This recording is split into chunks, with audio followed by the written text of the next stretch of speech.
අතිගෞරවනීය වන්දනීය මහා සංඝරත්නයන් අවසරයි අන්‍ය ආගමික පූජකවරුනි අද දවස 20 සැප්තැම්බර් ගිය අවුරුද්දේ මේ වෙලාවට අපේ ජනාධිපති රනිල් වික්‍රමසිංහ ජනාධිපතිතුමා හෙට ඡන්දේ 21 අවුරුද්දයි ආණ්ඩුවට අධිකරු ජනාධිපතිතුමනි 79 වෙනි එක්සත් ජාතික පක්ෂ සම්මේලනයේ වෙලාවේ ආරාධිත අමුත්‍යා හැටියට මගේ නායක ශ්‍රී ලංකා නිදහස් පක්ෂයේ නායක නිමල් සිරිපාල සුල අමාත්‍යතුමනි රාජිත් බද්දුම් බණ්ඩාර සමගි ජනබලවේගයේ නායකයා සමගි ඇති කරන්න මෙතෙන් ආවේ මේක වෙන්නම ඕනේ ඊළඟ අවුරුද්දට කලින්.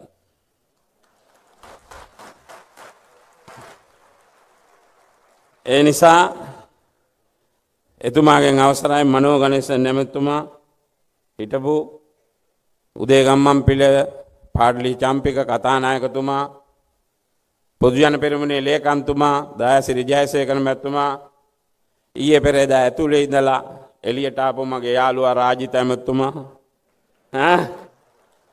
ඇතුළු දයාසිරි ජයසේකර තලතාතු කොරළ ඇතුළු සියලුම නායකයන්ගෙන් අවසරයි. එක්සත් ජාතික පක්ෂය කියන්නේ එක ඡන්දේ තිබිලත් පාර්ලිමේන්තුවේ ආරක්ෂා කරගත්ත නායකයෝ ඉන්න පක්ෂයක්. ඒ පක්ෂයට උරදෙන නායකත්වය දෙන සියලුම පක්ෂයේ නායකාවනි සමාජික මහත්තුරුනි මහත්මියනි මේ පක්ෂය වැටෙන්නේ නැහැ. වටන්නත් බෑ. අපි විශේෂයෙන් මම මේ පක්ෂයට නෙවෙයි ආදරය කරන්නේ. මම මේ පක්ෂයට නෙවෙයි ආදරය කරේ රනිල්ට. රනිල් වික්‍රමසිංහට ආදරය කළා තමයි මම මේ පක්ෂයට වැඩ කරන්න ආවේ.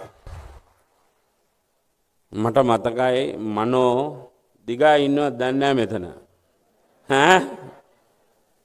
ගිය සැරේ ඡන්දේ වෙලාවේ මගෙන් ඇහුවා වඩුවේල් මචං නම්බර් සරියා කියලා ඇහුවා මගෙන් මනෝ මතක ඇති. 125 කෝඩේ ඉරකි මචං නම්බර් සරි කිව්වා මම. ඒ කිව්වේ මන් දෙමළෙන් මගෙන් අහනවා මනෝයි දිගයි ඇවිල්ලා හොරෙන් ගාන හරිද කියලා. මම තමයි ෆයිල් එක අරන් යන්නේ ඕගොල්ලෝගේ ලොක්කා ජනාධිපති කරන්න. ඒ වෙලාවේ වඩිවෙලුත් තානවා ඇවිල්ලා හොරෙන් මචං ගණන් හරිද කියලා. මං කියනවා හරි 125කට හරි වැඩි තිබ්බා කිව්වා. 133 පාර්ලිමේන්තුවේ එක ඕගොල්ලෝගේ එක ඡන්දෙන් ආපු නායකයා 133ක් ගෙනල්ලා අපි ජනාධිපති කරා. රට හැදුවා. රට බාර දුන්නා. මේ ඊයේ පෙරදා ආණ්ඩුවේ සභානායක අහනවා ජනාධිපතිතුමා ඔබතුමා මොනවද කරේ කියලා. විමල් රත්නායක රූපවාහිනී වැඩසටහනකදී අහනවා රනිල් මොනවද කරේ කියලා. ඔබතුමා එකක් කරේ නෑ අනිත් ඔක්කොම කරා. මොකද්ද? පාර්ලිමේන්තුව ගිනි තියන්න කියලා ආපු ඔය 3-4 දෙනා ඇතුළට කුදලලා ඇතුළට දැම්මේ නැහැ.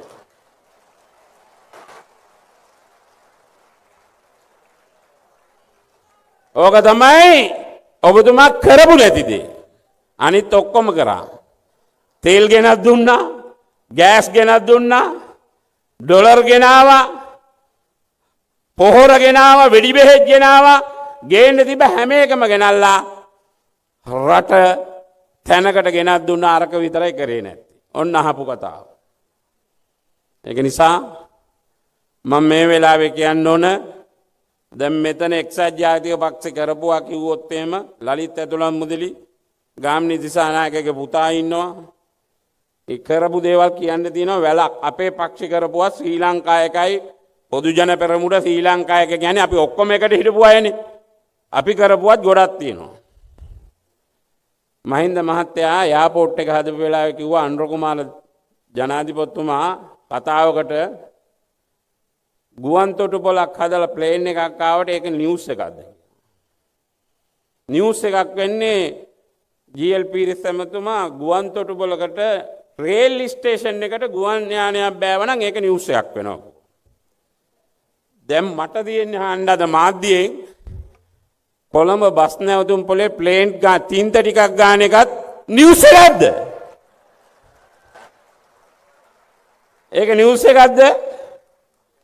60 ගණන් වල මං හිතන්නේ ඩඩ්ලිගේ ආණ්ඩුවෙන් ඕක හැදුවේ. ඩඩ්ලි සේනානායක මහත්තයාගේ ආණ්ඩුවෙන් හදපු බස් නැවතුම් පොලේ තින්ත ටිකක් ගාලා පොඩි රිපෙයාර් එකක් කරන එක නිවුස් එකක්ද ඒක?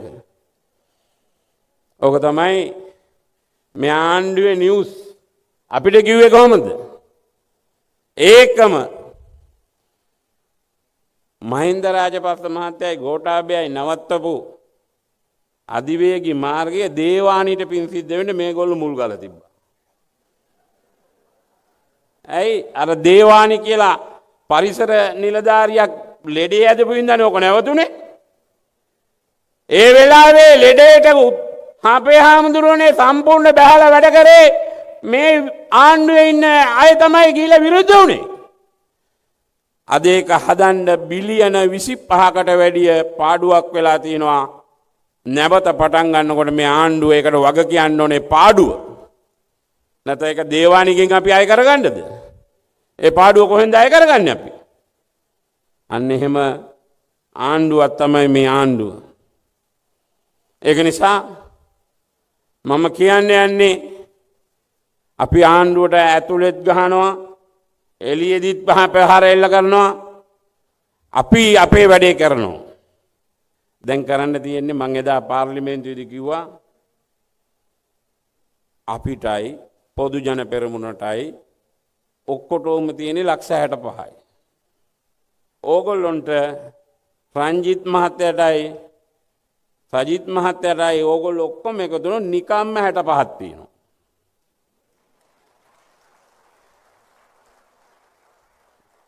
පොදු ජන පෙරමුණේ ලේකම්තුමා ඉන්නවා අපි ඉන්නවා අපේ ඡන්ද ටිකනේ අනුරගාව තියෙන්නේ.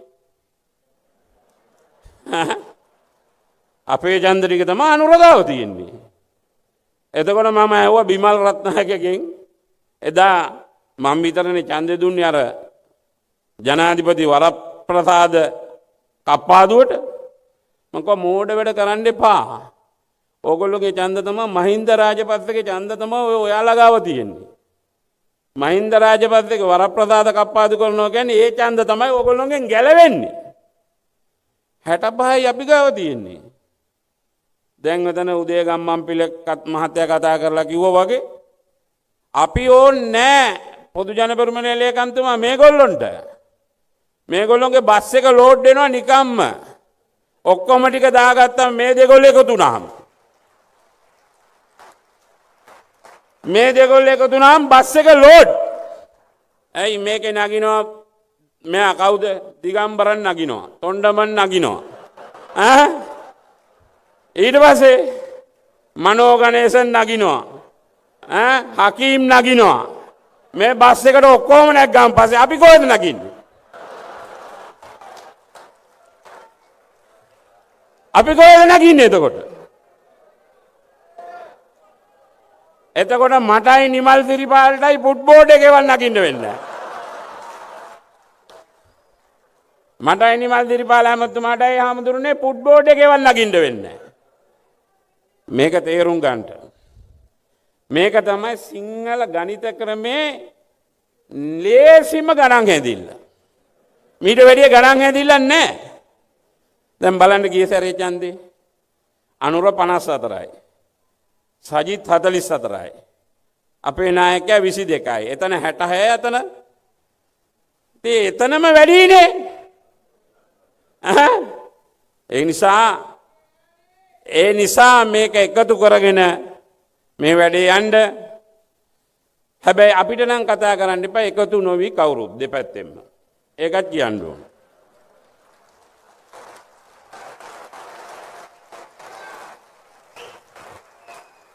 දෙපැත්තෙම කවුරුත් එකතු නොවි නම් අපිට කතා කරන්න එපා. ඒකත් කියන්න ඕන. අපි දෙන්නත් එක්කම වැඩ කරනවා. දැන් අපේ නායකයාත් එක්ක මම වැඩ කරා අවුරුදු 2කමාරක්. ජනාධිපතිතුමත් එක්ක මම හොඳට වැඩ කරා එතුමත් එක්ක.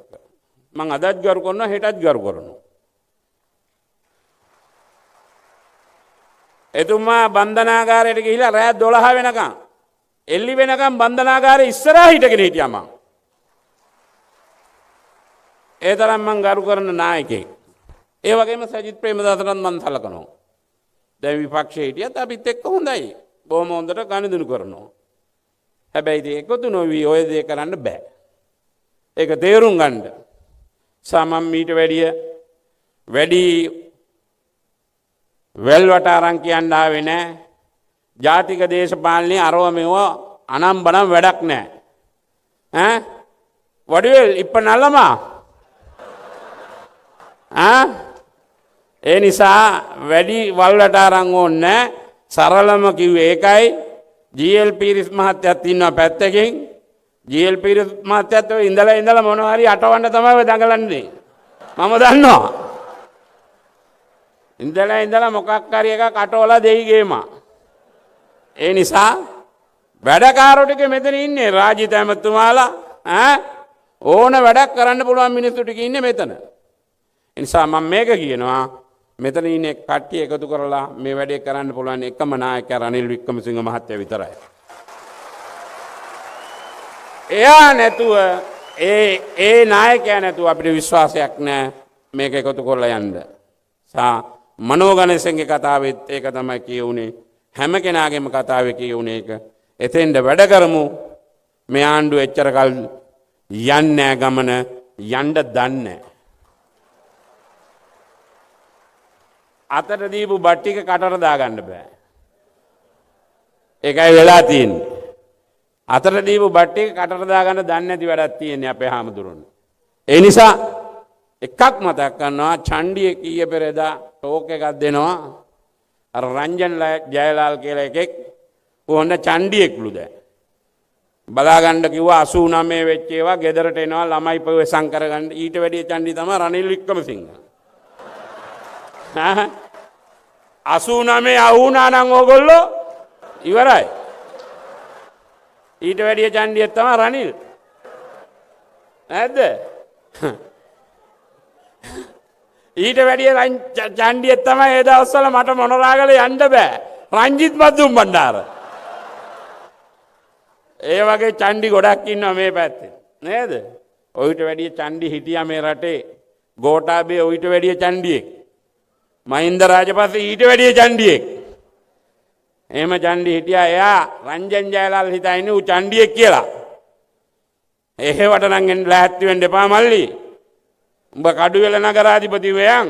උඹ රටේ නගරාධිපති නෙවෙයි. ඒවට ඉඩ තියන්නේ නැහැ.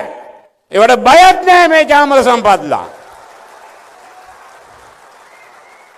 එහෙමනම් 79 වෙනි මේ එක්සත් ජාතික පක්ෂයේ සම්මේලන වෙලාවේ 80 වෙනි සම්මේලනයේදී සියලු දෙනා එකතු වෙලා නැවත එක්සත් ජාතික පක්ෂයක් හැටියට මේ රට ගොඩනගන්න සියලු දෙනාට ශක්තිය ධෛර්යය ලැබෙන්න ඕන කියලා එක්සත් ජාතික පක්ෂයට ජය වේවා රනිල් වික්‍රමසිංහ මහත්තයාට ජය වේවා කියලා මම නිහඬ වෙනවා.